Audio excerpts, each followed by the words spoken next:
Bienvenidos and welcome back to Puro Pinche Gol, the place we discuss all things USMNT y la selección mexicana. My name is Adrian, joining me once again my cousin Tocayo, Adrian. Adrian, what's good, man? Hey, what's up, man? Over here, I just got a notification that Inter de Miami is close, winning the freaking the Community Shield or whatever. What's the name Supporter of that? Shield. Yeah, exactly, Supporter Shield. Here we go. That's the what they give to the MLS team with the most points throughout the season. So I guess we're coming to an end of MLS regular season and getting into playoffs. Yeah. Yeah, but we're here to talk about, Adrian, la selección mexicana, eltri, Javier Vasco Aguirre and Rafamarquez second window in charge of eltri, la selección, and an important window. They're going to be facing rivals, USA in Guadalajara, and they're going to be playing Valencia. So two good opposition, two good tests for eltri, and Vasco Aguirre has released his roster, man. So let's kind of go through and give our reactions, starting with arqueros, goalies. We got Luis Ángel Malagón from América, Guillermo Ochoa, AVS from Portugal, Raúl Rangel, Tala Rangel from Chivas. Interestingly enough, we saw Alex Padilla last time. He's not here this time. Defenders, Rodrigo Huescas from Copenhagen, Jorge Sánchez, Cruz Azul, Jesus Orozco, Chivas, César Montes, Moscú, Johan Vázquez, Genoa, Jesus Angulo, Tigres, and Brian González, Pachuca. In the midfield, we have Edson Alvarez, Luis Romo, Cruz Azul, Obed Vargas. Be careful with this guy. Another U.S. national that came to Mexico now. Obed Vargas, Seattle Sounders. Marcel Ruiz, Toluca. Carlos Rodríguez, Cruz Azul. Andrés Guardado, León. Sebastián Córdoba, Tigres. Orbelín Pineda, AEK, Athens. And delanteros, strikers, forwards. Diego Lainez, Tigres. Roberto Alvarado, Chivas. Osiel Herrera, Tigres. Germán Berterame, Monterrey. Another interesting one to talk about here. Cesar Chino Huerta, Pumas. Alexis Vega, Toluca. Guillermo Martinez, Pumas. Raúl Jiménez, Fulham. And Henry Martin wrap up the roster. Adrian, your first reactions, man? My first reaction is actually Obed Vargas, who we actually had an episode where we covered some of the youngsters, the dual nationals that Vasco Aguirre and Lilini had to call up, and Obed Vargas was one of the highest rated ones, just because of the simple reason that if you look at the entire pool of Mexican players, you have yet to find a natural replacement for Edson Alvarez. When Edson Alvarez is not around, they normally put Luis Romo on that position, but Luis Romo is not a CDM per se. He can play as a CDM if needed, but he's more of a central midfielder, kind of more leaning towards a central attacking midfielder. He doesn't do a bad job as a CDM, but Obed Vargas is actually a CDM at Seattle Sounders. So this is, to me, in my books, I think it's a really good play by Vasco Aguirre. Even if it's just for cap tying him, I think it's a good move. He is a product of the USMNT youth development system, and currently is only 19 years old of age, playing pretty much, I'm not going to say like a undisputed starting 11 with the Sounders, but he is featured quite often on the first team during the regular MLS season. Not to discredit Luis Romo, who had a fantastic Copa America once Edson Alvarez went down, playing there in the CDM role, but it is a position where Mexico lacks depth, and to get this guy in, to get him, capped for Mexico for the future, can only be beneficial. And it's been a very mucha polémica que ha causado in Mexico. Why is that, man? Explain to our listeners. I mean, first of all, I just think the Mexican pundits, how they say down there in Mexico, ninguna les embona. There's no way they're going to be happy about anything. Right. They just need to find something to complain about, right? They could be just saying, hey, this is a brilliant move because this is a different pool of players that Mexico can tap into. Maybe he's one of the pioneers or one of the first youngsters that we can convince to play for Mexico after going through an excellent youth development system like the USMNT. But no, they have to find El Negrito en el Arroz and make a fuss out of this. And the biggest situation here is that it's just because he wasn't born in Mexico. Like right. If you follow any of the punditry from Mexico, ESPN Deportes, Fox Deportes, whatever you want to call it, all of them have this view. I don't know why, that El Tri has to have nothing but Mexican-born players, right? And they don't realize that Mexico currently is undergoing a severe talent crisis, and so the fact that they're saying that Obed Vargas is not Mexican enough, or he's not Mexican per se, even though his parents are from Mexico, so he has Mexican heritage, right? And he, by the laws, is entitled of having a Mexican passport through that. So technically, in the view of the law, he is Mexican, right? And I don't know, man. Guys like Roberto Gomez Juncos, who I really, really like the way that he approached a lot of the topics, because he used to be very neutral and centered and thoughtful about on his comments. This guy is just freaking hating on every single player that isn't Mexican per se. And I say per se because in his view, and a lot of punditry down there's view, is that not only Mexican born players should play there, but maybe the biggest new excuse that they're using is that, well, each national team should be a representation of the leagues of that country, in addition to the youth development system of the country. But it's like, man, come on, like, you're saying this thinking that Mexico can develop talent as France, as Spain, as England, right? But that is not the case, and that's not going to happen in the next 5 years. So quit your whining, man. Like, give our guy a break, let him cook, as a young folk would say, and just give him a chance. He's only 19 years old. For all we know, he could probably be the next best CDM player that Mexico can have. The fact that he plays at MLS, that he has a lot of minutes with only 19 years of age, and that he came up on that specific youth development system, can actually put him closer to making a move to Europe, right? And that means more Mexican players playing in Europe. So I don't really get it. I don't understand it. I don't see why they are. I just think they want clicks for the sake of keeping their career going, and I just don't see how they don't realize that this is how contemporary football gets played, right? Look at every single national team out there. Look at Morocco. Look at France. Look at England. All of them take advantage of dual nationals. Why shouldn't Mexico do it? The USMNT does it. Why shouldn't Mexico do it? Polemica sales, man. Ratings go up. They took a play out of Alvaro Morales' playbook, and cause polemica. But no, it's good to see that position CDM, Edson Alvarez come back. And I think Ovid Vargas will learn a lot in this first camp with Edson Alvarez. We kind of talked about Alex Padilla not being called up here. He was called up in the previous window. But goalkeeper-wise, we know Luis Angel Malagon was going to be the starter in the Copa America. He ultimately, missed out on that due to injury. Guillermo Ochoa was not called in for that Copa America, now in Portugal at UVS. But he's starting at Portugal, even in his old age now. Who do you think starts these important matches for Mexico in goal? I honestly think it has to be Luis Angel Malagon. Honestly, with all fairness to Guillermo Ochoa, I'm not contesting his career whatsoever. I don't think that that we should, ding him for anything. But even though he's playing at the highest level in Portugal, I think Luis Angel Malagon needs to get those minutes as the go-to goalkeeper for Mexico. And I think he just deserves it, right? He's been on decent shape with America over the last year and a half.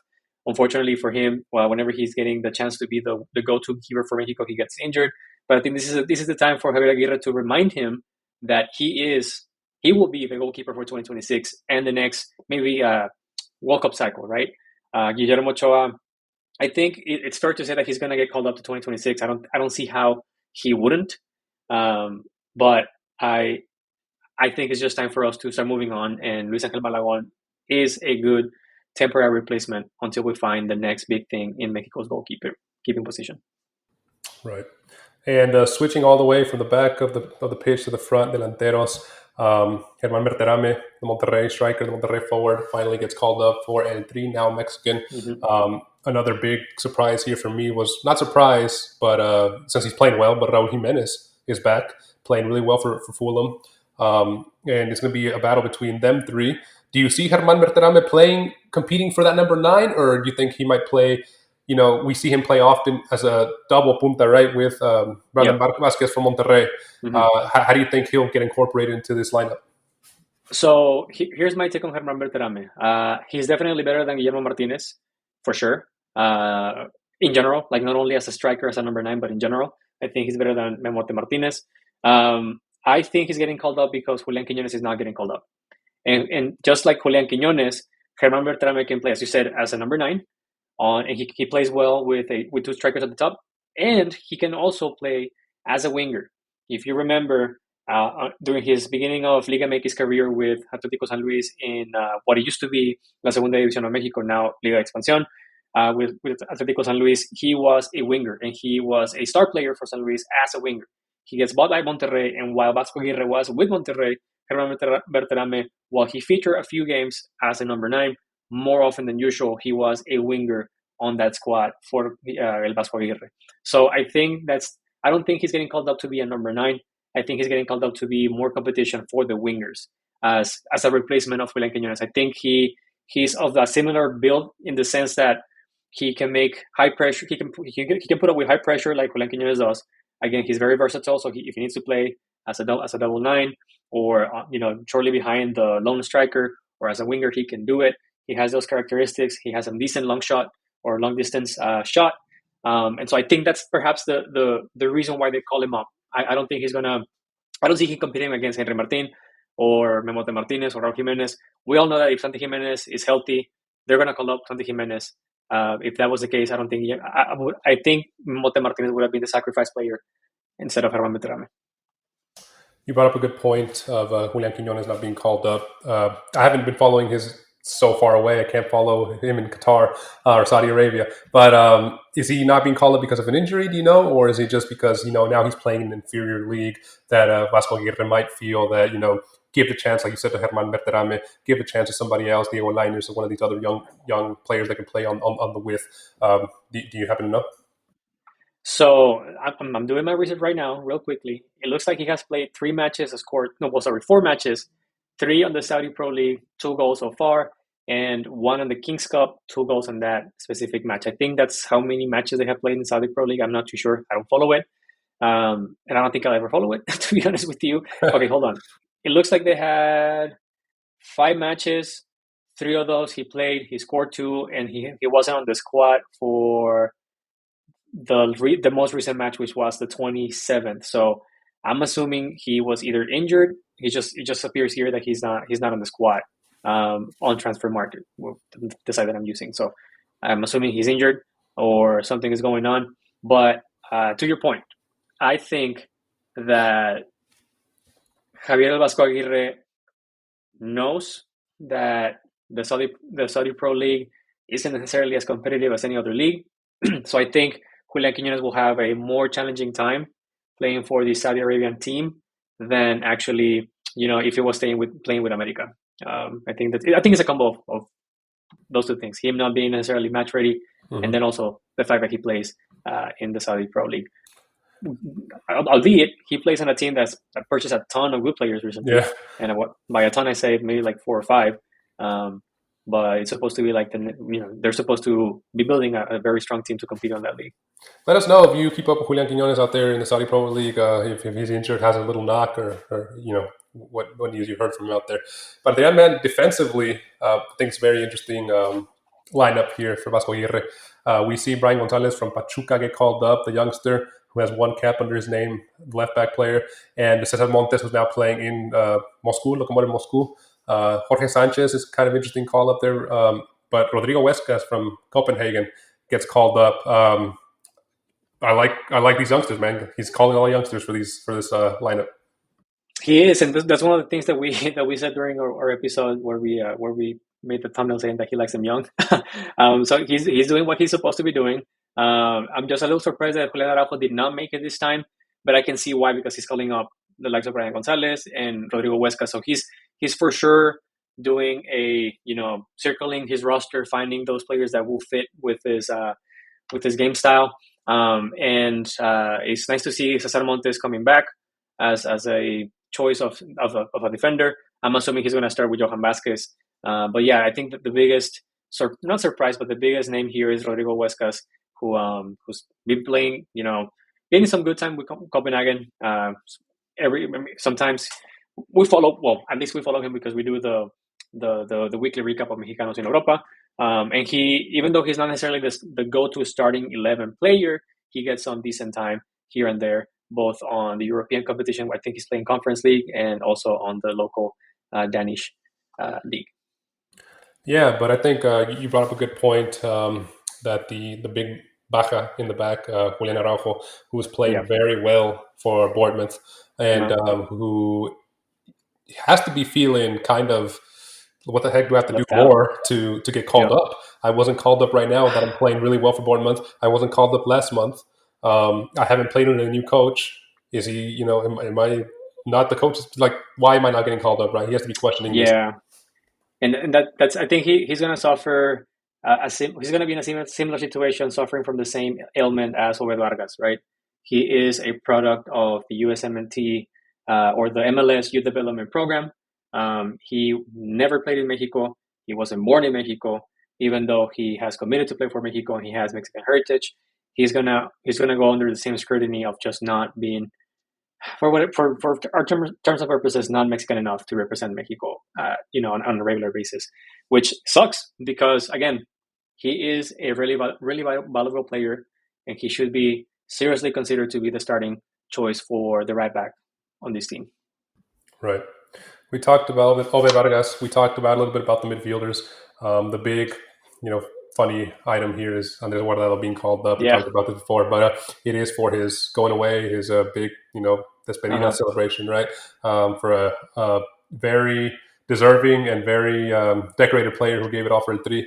I guess last time we'll see Guardado in a eltri jersey. No, and please, it was funny because before we started recording, you saw his name and you were like, wait a minute, is that what actually getting called up? But yeah, do not fret.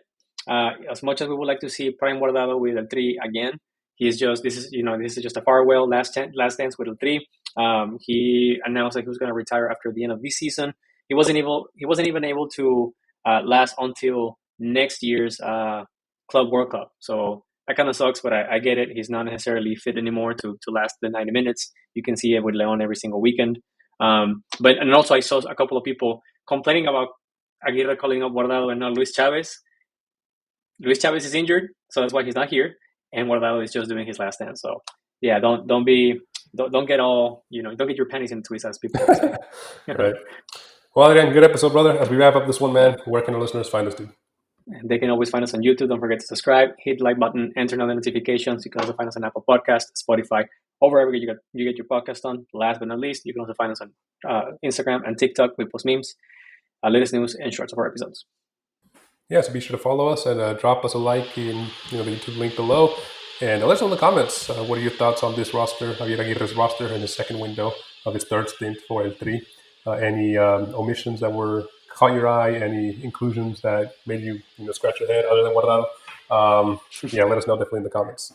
Adrian, man, good one. I'll see you in the next one, brother. Take it easy. Deuces. Yeah.